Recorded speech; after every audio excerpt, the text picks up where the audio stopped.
Good afternoon, everyone. Oh, I'm on.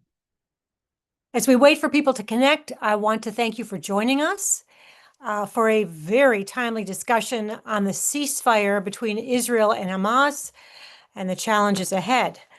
I'm Kathy Manning. I am honored to serve as the board chair of Democratic Majority for Israel at this truly critical time. Like many of you, I was overwhelmed with emotion on Monday as I watched the images of the remaining hostages reunite with their families in Israel after an unimaginable 2-year nightmare. And I thought of all those hostages who will never be reunited with their families. While there is significant progress in the initial phase of the peace plan, questions and concerns persist as Hamas delays the return of the remains of some of the deceased hostages and refuses to disarm and beyond. So today, I am truly grateful that we've convened two distinguished speakers to share their insights on the ceasefire, the next steps, what's really going on in Gaza, and of course, the challenges ahead. And before I introduce them, a reminder to please consider following DMFI on social media. We're on X, Facebook, Instagram, Threads, LinkedIn, and Blue Sky. You can sign up for our news and updates on our website at dmfi.org. If you want to ask a question, please submit it through the Q&A feature on your Zoom interface. And if you're watching on Facebook, you can enter it in the comments section. Now, I am very pleased to introduce our speakers today. Our first guest is Dr. Tal Becker. Tal is a vice president at the Shalom Hartman Institute, where he leads educational initiatives on Israel and the Jewish world, including the Institute's I Engage research seminar, which produces the premier educational program on Israeli engagement in North America. Previously, Tal served as legal advisor to the Israeli Ministry of Foreign Affairs, and he recently represented Israel before the International Court of Justice with his brilliant defense against the charges of genocide. Tal played an instrumental role in negotiating and drafting the Abraham Accords with the UAE, Bahrain, Morocco, and Sudan. He has decades of experience on the front lines of many of Israel's most pressing diplomatic, legal, and policy challenges, and is a key behind-the-scenes representative for the country in a wide variety of contexts. Tal has been a lead negotiator and drafter in peace talks, counsel to Israel's UN mission in New York, and an international law expert for the IDF. Among numerous scholarly awards, he is the winner of the Rabin Peace Prize and the 2007 Guggenheim Prize for Best International Law Book for his book, Terrorism and the State. I'm also pleased to welcome back our friend, David Makovsky. David is the Ziegler Distinguished Fellow at the Washington Institute and the director of the Correct Project on Arab-Israel Relations. David previously worked in the Office of the U.S. Secretary of State, serving as a senior advisor to the Special Envoy for Israeli-Palestinian negotiations. He's also the former executive editor of the Jerusalem Post and an award-winning journalist who covered the Israeli-Palestinian peace process. He co-authored, along with Ambassador Dennis Ross, the book Be Strong and of Good Courage: How Israel's Most Important Leaders Shaped Its Destiny.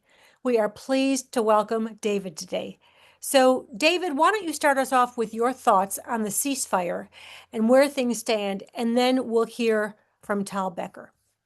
Great. Kathy, Rachel, thank you for having me. It's always a delight to share a Zoom platform with my friend Tal. So glad to be with you. Look, as you said, Kathy, so well. I mean, Monday was a spectacular day. I happen to be in Israel now. You felt like a fog of 2 years was starting to lift. The sheer joy of seeing these families embrace their loved ones. Of course, it was tinged. It was like so many things in Israel, bittersweet about those, as you pointed out, who are not coming back. But it was that day where no matter where you were in the Israeli politics, it all didn't matter because that all melted away as people were just joyous that these families could reunite. And basically, the hell they went through, no one believed that, would they all come out? If they came out, would they look so emaciated? And yet, and I'm not minimizing a lot of the medical things that we don't know about and the horror stories, but it is remarkable. Those who have come out, it seems nothing short of miraculous. In terms of Trump's speech, we could all talk about that. I'm sure that'll come up in a lot of the Q&A. I do feel it's important to give the president credit for doing this. I think he was uniquely positioned to simultaneously cajole, press, embrace, use a variety of different actors and in the Arab world and in the Muslim world. And knowing that all these countries have fish to fry with America, there might be a lot of side deals that we don't fully understand yet that will emerge with the fullness of time. It was just remarkable. I mean, he said it's the greatest thing he's ever done. And let's see how it unfolds. I do think I sense in Israel some who believe, Kathy, that, got the hostages out, the war's over, check that off, and now everything can go back to normal. It won't be totally normal, and the war of the narratives will begin after the war itself is ended, especially as Israel is starting an election year. We don't know yet when the election will be. Is it going to be in June? Is it going to be in October? Some people won't be October because that'll be the third anniversary of October 7th. But the war of the narratives could heat up. People who call for an internal, a commission, an independent commission of inquiry, they will say, hey, Bibi, you said that when the war's over, you will have it. Okay, where is that? And people don't think he will deliver that. So in a certain way, will the country turn inward? And will that become more fierce?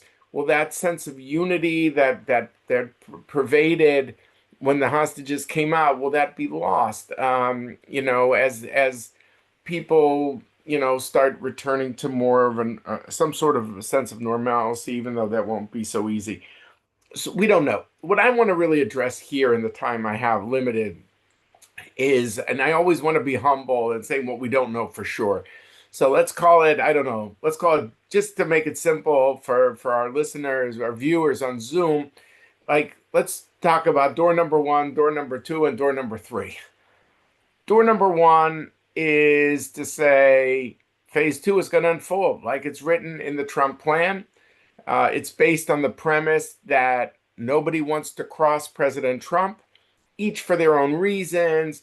Netanyahu certainly does not want to get on Trump's wrong side. Whatever is written in those 20 points will now, unfold. That's one reading. I'm not sure it's a high probability reading because Hamas is showing no signs of willing to disarm. Right now, there's a whole, I don't want to even get into the nuances, but, they've only given up like 9 bodies. There's supposed to be 28 bodies. Some, yes, we're told that it's going to be hard to locate, but the assumption was that there was at least maybe up to 20 bodies. And now it'll be some sort of a game of brinkmanship. How many of the bodies will they get back? I don't even want to get into that. That's a whole world. But that, for people who don't want to start door number 1, they'll say, here, Hamas is violating it. But the administration is not calling it a violation.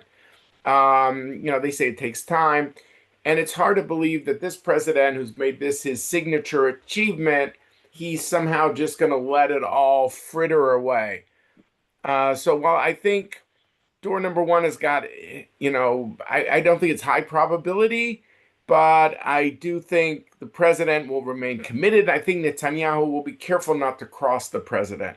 But the fact that Hamas does not, disarm, they might say, well, Hudna, we'll agree to the idea of a truce, but we're not going to blow up tunnels. We're not going to blow up weapons manufacturing facilities. We're not going to show you where the arms caches are. We're not going to do any of that. And you bring in this, international stabilization force, let's call it ISF. Is that going to be Turks? Is that going to be Egyptians, Indonesians? We don't know. And, let's see them do that to us. But door number 1 is that somehow it all unfolds. I think the world might be somewhere between door number 2 and door number 3. Door number 2 will be people in his coalition, Netanyahu's coalition, who will say, enough. You got the hostages. It's over. Hamas will never disarm. Just sit there. You've already given up 47% of Gaza with this yellow line, which I'll get to in a minute. I'll call that when I get to door number 3. And under door number 2, it's just quiet for quiet. Hamas doesn't fire at you, you don't fire at them. And whatever was done on October 10th when Israel, went back to that line of giving up 47% of the West Bank, of Gaza, that's it. And yeah, it'll be a little bit like Lebanon, where they won't disarm maybe, but you'll do raids in and out. But that's basically passive. But the risk of that one is that you may incur the wrath of Trump, whose name is all over this, and he can't so simply walk away. Yes, he doesn't have patience for details. We all know that. But he sees this as a signature achievement. But I think those in the coalition will say, there is no phase 2. There's only phase 1. You got phase 1. You got your hostages. Yes, you have to worry about the bodies of some of those that you haven't gotten, of course. Door number 2 just says, it's over. Whatever you've done, and now that's the new lines, and Israel is going to go back and forth. What I'm wondering, and I know Tal, I'm curious to hear his thoughts, and we'll see how it unfolds. And I keep saying we have to be humble. We're not there yet. And maybe here we can look at the map for a split second of where that yellow line is, where Israel pulled out of 47%. So here it is in yellow. It's red, but you get the idea. It's what they call the perimeter is, right, a buffer zone right inside Gaza, because the kibbutzim of Kfar Aza and a lot of others were right up to the line. So there's a buffer, and there's more than a buffer. And basically, under the 53% that Israel keeps, there's Rafah is under Israel. Khan Yunis, for the most part, although not completely, I think, under Israel. And a lot of the northern towns that we can't see here on this map, but Beit Lahia, Beit Hanun, some of those closer to the Israeli kibbutzim in the north. So what I wonder about door number 3, and maybe this is going to sound a little crazy because I don't think it's out there yet, but I think we really need to think about this. Are things heading to like a West Berlin, East Berlin scenario, where basically whatever is Israeli, Israel can say, here, Hamas isn't here anymore. Yes, they might try to infiltrate, of course, but basically this is like free France. This is Gaza for the Gazans. They're not going to be settlements like Smotrich and, wants, but that is a terror-free zone. And all the international people who want to bring in housing, like the Egyptians, clearly they believe there's a multi-billion with a B reconstruction effort here, but they understand that there is a relationship between reconstruction and demilitarization or dismantlement, and they don't want to go in as police. They don't want to be the ones to be seen in the Arab world as doing Israel's work for Israel. But will they say, if this is West Berlin, we could send our construction firms of Egypt in this multi-billion-dollar effort for the 53%, and maybe with time, East Berlin will move towards West Berlin, and West Berlin will expand, so to speak, and Hamas will disarm over time. But I don't see the Arabs or the Turks or the Indonesians or anybody doing the dismantlement for Israel. I'm really happy to be surprised, but I also think there's risk for Israel. Tal's the diplomat in Israel, but unlike in the West Bank, where Israel goes in and out with the Palestinian Authority, and I hope we could discuss this in the Q&A, with the PA, I think the PA is Israel's most convenient, flexible partner. We saw this in the West Bank, Area A, Area B, that's 40% of the West Bank together. Israel goes in and out, but Israel doesn't want the PA in Gaza. But the permutations of having Egyptians, Turks, and Indonesians means if Israel fires over the heads of the Turks and the Egyptians and all these people, you're going to have international incidents and increased tensions with these people. So I don't see the Arabs wanting that, and I don't see Israel wanting it. So we're just, I wonder if we're going to settle into this, what I call a door number 3, which is partial Gaza, I call it West Berlin, where part of it is Hamas free. They've disarmed. Reconstruction will happen there, but nobody's going to go in and disarm them in East Berlin. And I realize that's very messy, what I'm saying, but I'm really trying to think through. And we don't know enough, but from the backgrounders, I do see, and I'll end on this point. I assume it's Kushner and Witkoff, two senior U.S. officials. I mean, they've been the two running this. So, being that I wasn't in the briefings, I'm free to speculate. I couldn't do it if I was there, but they said let's start reconstruction in Rafah as an example. That's in the Israeli zone, that 53%. Let's show an example that where there's terror-free reconstruction happens, that there's economic hope, and start there.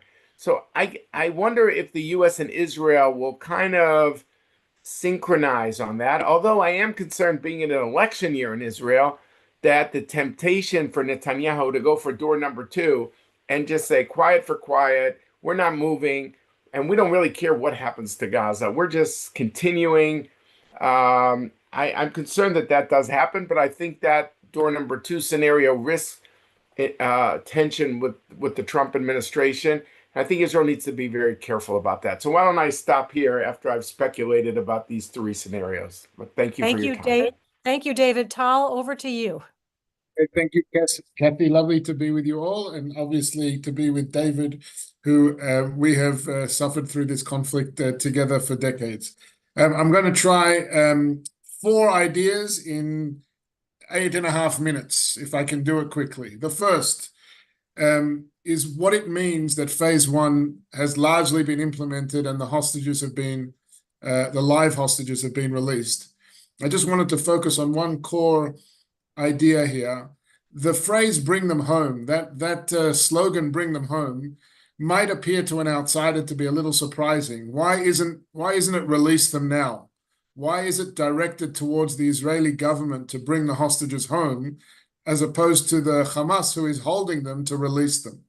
And I think it actually speaks to quite a deep idea, and that is that on October 7th, one of the things that Israeli society felt was that their agency was taken away from them. Their capacity to determine their own safety was taken away from them. And given that the idea of Israel being a place where pogroms don't happen to Jews is kind of the bottom line raison d'etre, that feeling that you have lost that ability was something that really was at the heart of Israeli trauma.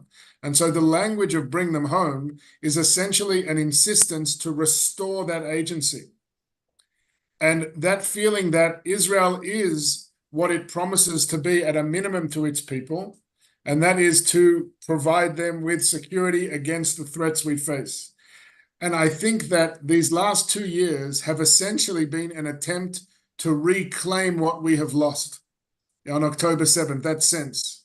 And I think after the decimation of Hamas, Hezbollah, the fall of Assad, and the successes in Iran, and now the release of the hostages, it's almost like we are exhaling a little bit. And I think that idea that kind of "bring them home" and the hostages almost became equivalent to the story of Zionism itself, right? Zionism was about Jewish agency. And if we don't bring back the hostages, we won't have that agency. And I just want to kind of express how critical the release of the hostages was to the psyche of Israeli society. And it raises a question about, as David mentioned, the continuation of the war, when the mojo element of it, right? You lost your mojo when is not there anymore, right? We're now back to a version of the conflict we're a little bit more used to, where our very sense of identity is less at stake than it was before. Point number 2, just a few things about how we got here. There's a lot of speculation in terms of what are the things that were different about how we got here. I won't go into all of them. It seems that military pressure in Gaza City was relevant. It seemed that what people are describing as the most successful failed attack ever in terms of the Doha strike was kind of relevant in shifting the calculus. It seems the way that Turkey and Qatar have kind of increased the pressure on Hamas potentially to please the president at this moment, but in return, potentially also getting a key role in the future of Gaza as a trade-off. I think that's interesting, and maybe some other trade-offs there too. The way in which the president took Hamas's yes, but, and ignored the but and just went with the yes was kind of relevant. I think Hamas flipped a little on its own calculus that the hostages were leverage. And essentially, you get a sense that Hamas said to itself, for as long as we hold these hostages, Israel will have an overarching rationale for continuing the war. And with the hostages released, maybe we can push Israeli society in the conversation of door 1, 2, and 3 that David spoke about, because the urgency of releasing the hostages is no longer there. So that's point number 2, that these dynamics, I think, got us here in a very important way. Third, and I just want to offer a way to think about this from a distance. There are 3 theories of the case in terms of the disarmament of Hamas and creating a post-Hamas reality in Gaza. Theory number 1 is that there is only one force that can disarm and demilitarize Gaza, and that is the IDF.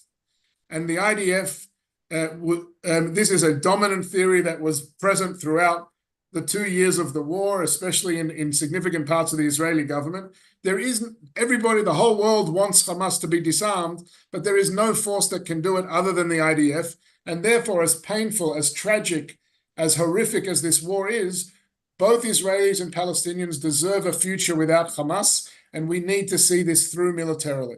That's version number 1. Version number 2 is we can achieve a post-Hamas reality in Gaza, but we don't need to do it at this stage anymore by force. We can do it by agreement. And we have leverage. We have leverage over the dynamic of reconstruction. We have leverage because we're remaining in 53% of Gaza and we will withdraw gradually. There is pressure on Hamas in terms of the Arab world. There is enough pieces in an agreement to make Hamas be compelled to disarm. And that's essentially the logic of the Trump plan, that we don't need to use force. We need to do it by agreement. And then the third version is there's no such thing as Gaza without Hamas, as Gaza without some kind of resistance. And the question is a question of degree. How many weapons do they have? How dominant are there? Is there competition? But this idea that Hamas can kind of be removed from the Palestinian landscape is not going to be achieved. And essentially what you've had throughout this war and what you have now is still a competition between those three narratives. Can Hamas disappear? Can Hamas be transformed? Or will it remain the same but be marginalized? And here, just to pick up on David's point 17 of the 20-point plan says essentially that in the event, I'm reading it out to you, in the event that Hamas delays or rejects this proposal, the above, in other words, the entire plan, including scaled-up aid operation, will proceed in terror-free areas handed over from the IDF to the ISF. In other words, let there be the day after Gaza in those areas where it can be, and we will continue to struggle with Hamas in other areas. I am a little less, it's been popular the last 24 hours within Israel to do this West Berlin, East Berlin thing. I'm a little bit less persuaded by that. I think it's more about day after, the day before, right? In other words, areas where we are trying to create a success story in Gaza and areas where there will continue to be some kind of conflict and some kind of pursuit of Hamas in some mechanism. It's hard to see. Of course, it will need coordination with the Americans, but I think Israel remains determined on that front. So that's point number 3. Point number 4 is just a word about what victory in this war means and what this war has been about, which I think that, hasn't always been very well communicated, to put it mildly. But I would say very, very simply, this war is about denying the enemies of peace the ability to dictate the future of the Middle East. And when you talk about victory in war, you're really talking about 2 separate things. You're talking about taking away the capabilities of your enemies to shape the agenda, but also taking away the appeal of their story, that their agenda, this kind of vision of an endless zero-sum conflict between Jews and Muslims, Israelis and Palestinians is not the agenda that animates and shapes the dialogue of the region. And I would say, broadly speaking, we might be moving towards I want to say, don't want to say the end, but the dilution of the focus on capabilities, on fighting capabilities. And we're now at a moment where victory is much more about shaping the story. Moving towards normalization is going to be a critical component of defeating the appeal of Hamas. Ensuring that Israel engages with the challenges it had faced in terms of the way it was seen in part of the world, and it tells its story more effectively, and the legitimacy challenges that Israel has faced is also going to be critical. And maybe just one last idea in 30 seconds. In one episode of Mad Men, Don Draper is in an elevator, and a colleague goes into the elevator and starts saying, "Oh, you're Don Draper, everybody hates you, you're such a terrible person to work for." And he spends the entire elevator just dissing Draper, and he stands quietly in the elevator listening to this. And then the elevator door opens, and Don says, "I don't think about you at all," and just walks out. And I say that because, in my mind, one of the ways in which Israel moves out of this moment is by beginning to treat Hamas as a nuisance that it needs to be vigilant about preventing, but not something that shapes the discourse and the imagination and the aspirations of Israeli society. And I think the successes we have create that potential. Thank you. Thank you, Tal. I'm going to turn things over to our Chief Communications Officer, Rachel Rosen, to lead us in the Q&A session. Thank you so much, Kathy. Good to be with you all. Thank you, Tal. Thank you, David. And if folks have a question, please submit it in the Q&A feature in Zoom. Now, we'll try to get to as many of them as we can. David, I wanted to turn to you with my first question. We saw today that President Trump sort of downplayed Hamas's delay in returning some of the remains of Israelis. What can and should President Trump be doing to make sure the ceasefire stays intact and we advance to future phases? I think it was on the Truth Social tweet, if I saw it right. It was something like Hamas has not done what they promised on the dead bodies, but then he writes with exclamation points, but phase 2 begins. So I think he's so associated with this, he cannot walk away from it. Certainly not now. I think for months, but we'll see. I mean, he's famously not interested in detail, but I think he's so identified with this. Anything that would sound like he's distancing himself from the effort, would, I think, blow up in his face for now. So I think he's trying to say it both ways, like, I'm committed, we're going to do phase 2, but Hamas, just know if you don't do your part, like, I'm going to unleash Israel on you. So he doesn't, I mean, I thought it was interesting. On the news tonight in Israel, they kind of ran with Kushner apparently telling Dermer, we don't see this as a violation.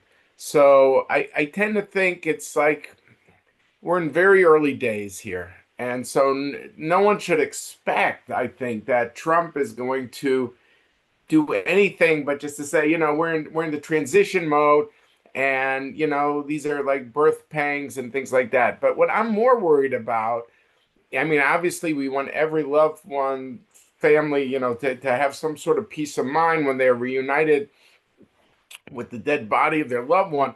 But what I'm really concerned about is right now what I call the chaos of East Berlin. I'm glad to hear that Tal said it was popular. I didn't hear anyone say it, but maybe I'm just running around and I'm cut off from some of the news. But I tend to think that, I ask Arab officials here and I asked Israelis, like, when did the security talks start on this ISF? Because right now it's just chaos. Like Hamas, the only people who, army that puts on, a uniform during a ceasefire and takes it off during the war. So, they are using the fact that Israel is not in East Berlin, that they've withdrawn from 47%, and they're executing people and gangs. And I'm told, I don't know if it's been published, but that like 1,000 Klan members that were criticizing Hamas, and Israel had armed have moved over to like the Israeli side.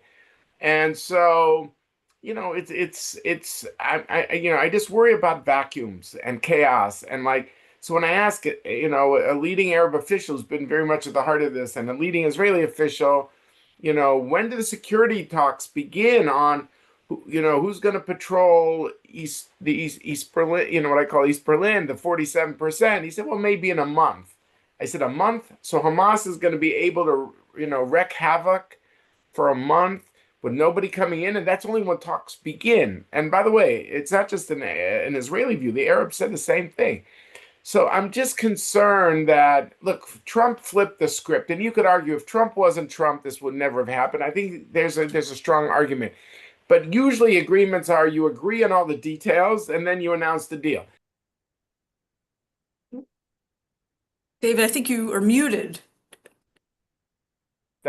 So I'm just saying he flipped the script, and that was good because maybe we wouldn't have had to deal without it. But now you're dealing with what does it mean when all these details are left open, and I think that there's a real problem here on the chaos on the other side. And so I'm very concerned that a lot of things here are left open. I don't know what Tal thinks. I tend to think we will not see the Turks, the Qataris, in any kind. I know that the Turks are there like in a field unit looking for dead bodies right now, but I don't think Israel's going to agree to have Turkish soldiers, in Gaza, and because that is, like I said in my remarks, I think it's just a surefire way for deepening friction with Ankara. And frankly, I don't see the Egyptians, and in my conversations, that they're not like, we're not going in there. Maybe we'll be at the edges of this, but we want to, and I'm curious what Tal thinks on this too. But one Egyptian said to me, we want a UN Security Council resolution because we want some sort of imprimatur that we're doing this with the world's blessing. And even that, we're only going to be at the edges. I think they're more interested in the reconstruction contracts, which would be billions for Egyptian companies. So I'm sorry, I feel like there's a lot not nailed down. That's how I see it. Well, Tal, like David, I'm interested in your thoughts on what he said, especially as we see Hamas sort of asserting itself on the streets of Gaza these past couple of days. So first, I would just say that David talked about humility, and I've tried hard to remember how many times I was wrong in these last 2 years. I may not have been the only one, right? So a common view was that Hamas would never release all the live hostages because there was leverage. There was a view, for example, with respect to what war with Hezbollah would look like, and many, many other things. There was so much criticism of the Gaza City campaign, and yet I think in retrospect, it looks like it did have some kind of effect on Hamas's calculus. So in short, I believe in something I call the permanent possibility of the presently unimaginable, by which I mean that I don't rule out us being surprised, and there are benefits of taking the leap that President Trump did by not working the details for weeks and weeks and weeks in a way that would have made this difficult, and taking the yes, but as a yes.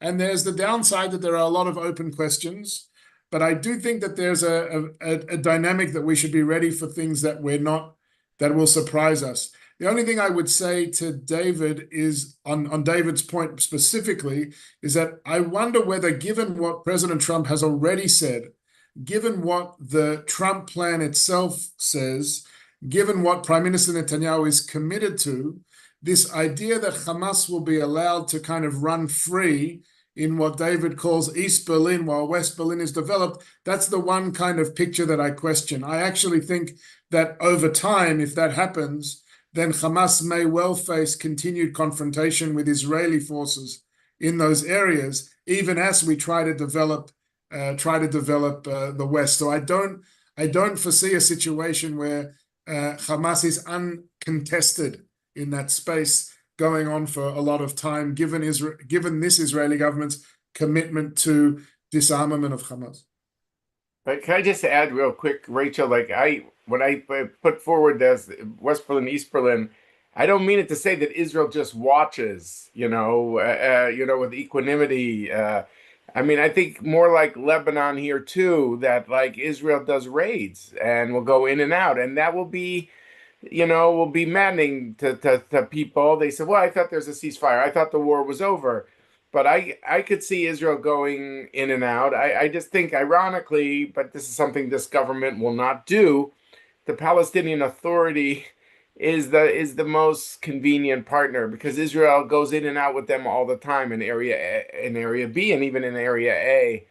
So, but they don't want it to go that role. But it seemed, but I do wonder, and Tal, I don't know if you agree or disagree, is what if the ISF is not Indonesians, Turks, Egyptians, Qataris, whatever, but it's basically Palestinians from Gaza without insignias of the Palestinian Authority, but have a dotted line to the PA, so they don't get their salaries from Ramallah, but basically a lot of the training are the same people, and it'll be done by General Fenzl or his successor in this case of the U.S. Security Council, or the Egyptians. I now I'm told have done 150 blue police in Cairo. It's going to take time, but maybe this ISF is going to look more like, it's going to sound like the PA, but without the insignias. And it'll be much more of a Palestinian force, and Israel won't have to worry about these countries because a lot of these countries don't want to go in there and they don't want to be seen as doing Israel's work for Israel. So anyway, I'll leave it at that. What do you both think about the possibility that Israel could withhold some aid if some of these violations or infractions in the ceasefire continue? Tal? So, I mean, there has been reporting about that as a potential option. I think the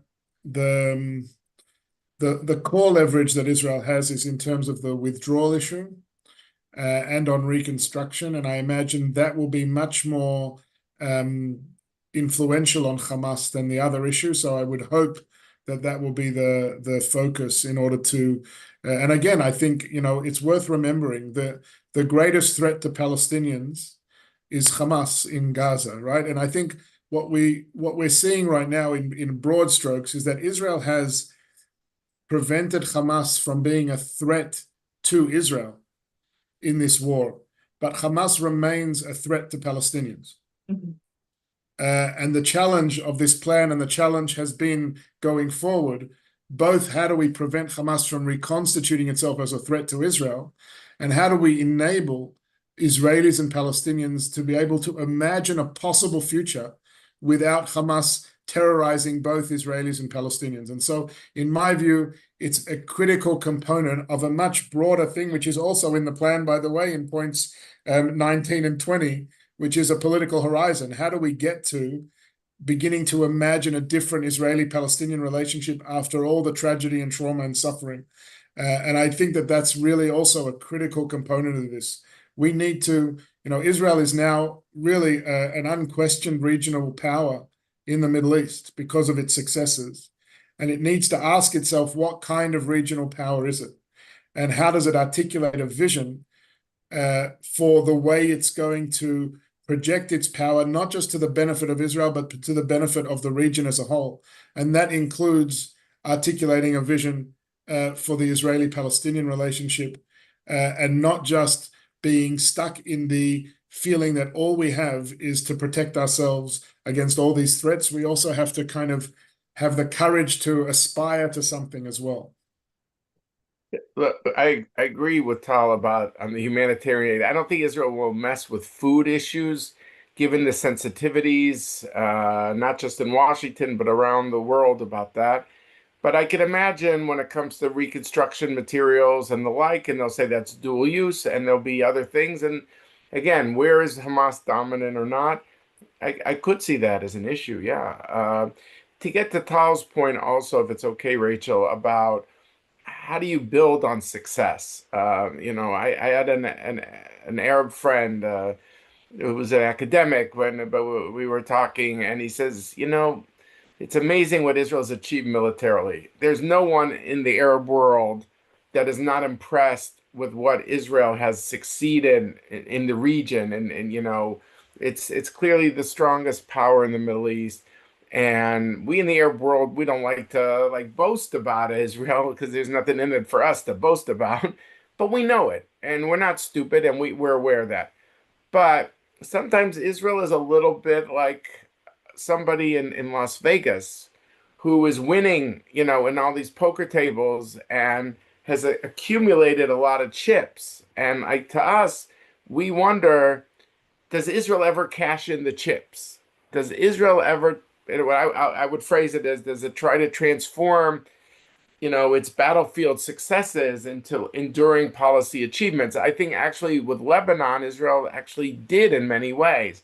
A new government in Lebanon, a new prime minister, a new president, disarming, maybe not completely south of the Litani, but in something that was unthinkable. And so, I think this question about where do you go from here? Will the Abraham Accords be expanded? Will the Saudis, come along?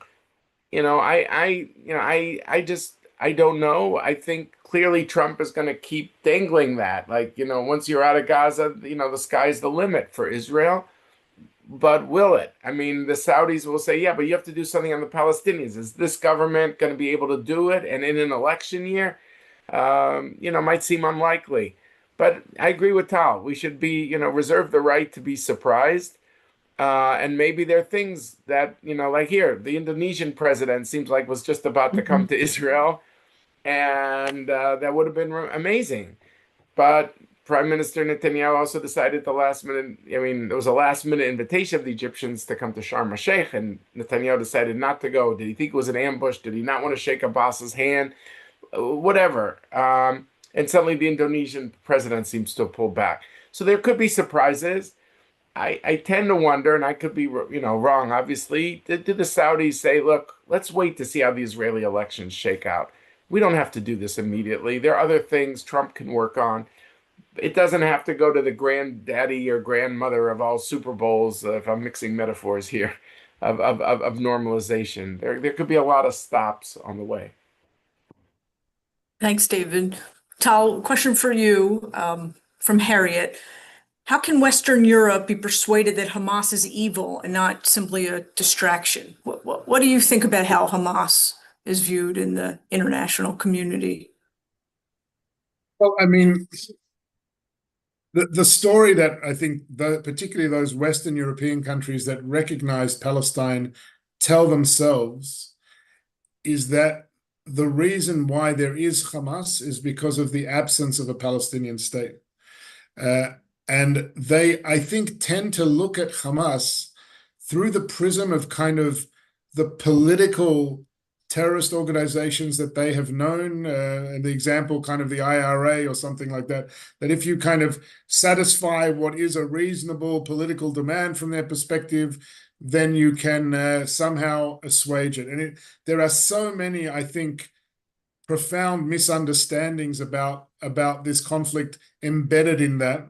One is that, terrorism is not what Hamas does, it's what Hamas is, right? It is inherent to their identity. This is not a conflict from Hamas's perspective about establishing a Palestinian state alongside Israel. This is a conflict about eradicating Israel, and they are clear about it. They're not hiding it in any way.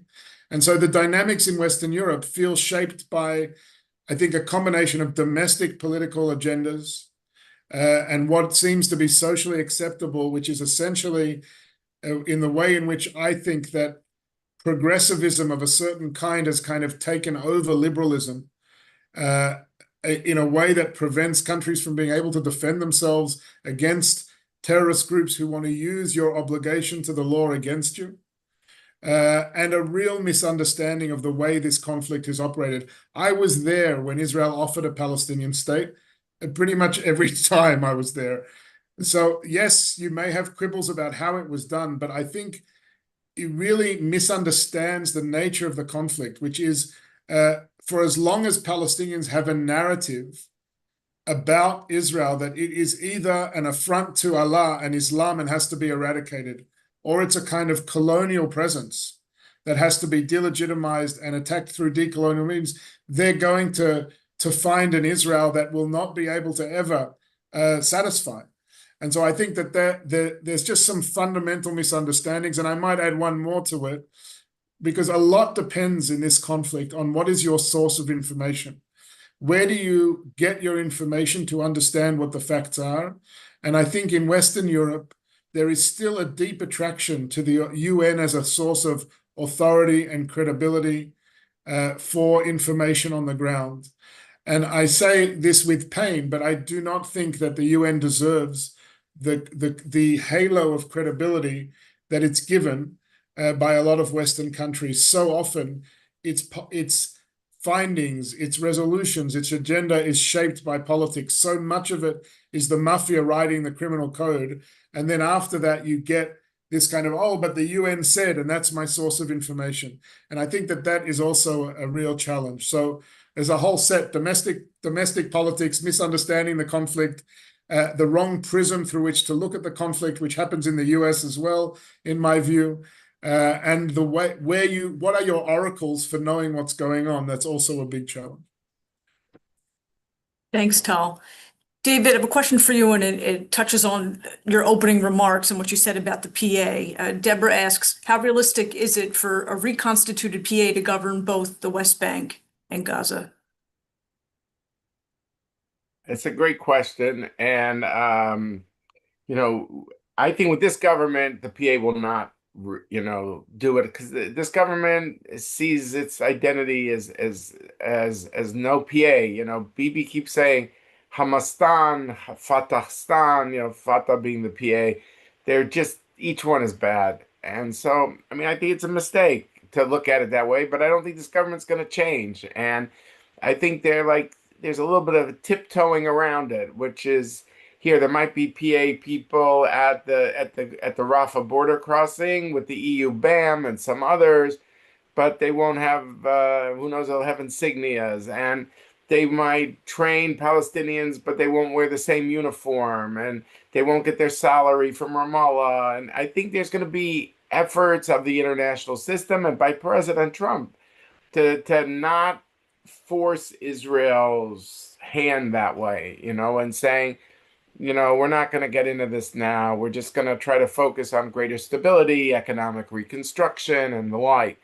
So I think the U.S. is not going to force it, and Netanyahu is not going to donate, is not going to say, oh, yeah, sure, I was wrong about the PA, or Smotrich and Ben Gvir were wrong.